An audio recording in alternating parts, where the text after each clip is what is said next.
বিশিষ্ট ব্যক্তিসকল, জিলা পৰিষদ আৰু পঞ্চায়তৰ প্ৰতিনিধিসকল, স্কুলৰ বিদ্যালয় পৰিচালনা কমিটিৰ সভাপতি আৰু সদস্যসকল, আইসকল, সুধীবৃন্দ।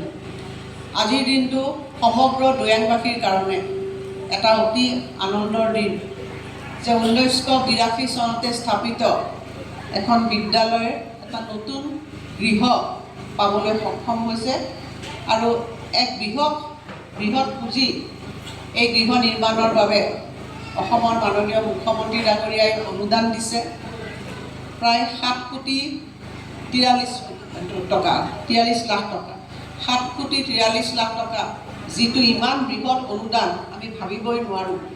আৰু আশা কৰিছোঁ যে ইমান এটা সুন্দৰ মডেল আদৰ্শ বিদ্যালয় হ'বলৈ এই অনুষ্ঠানটো গৈ আছে।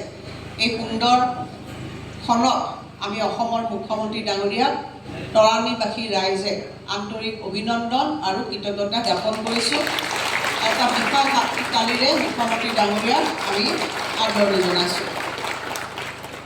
আমি ইতিমধ্যে গোটেই ৰাজ্যখনতে শিক্ষা ব্যৱস্থাটোক আগুৱাই লৈ যাবৰ কাৰণে যথেষ্টখিনি চৰকাৰে প্ৰচেষ্টা গ্ৰহণ কৰিছে আৰু আমি ভাল পাইছোঁ যে এই প্ৰচেষ্টাত আজি আমাৰ গোলাঘাট সমষ্টিও অন্তৰ্ভুক্ত হৈছে।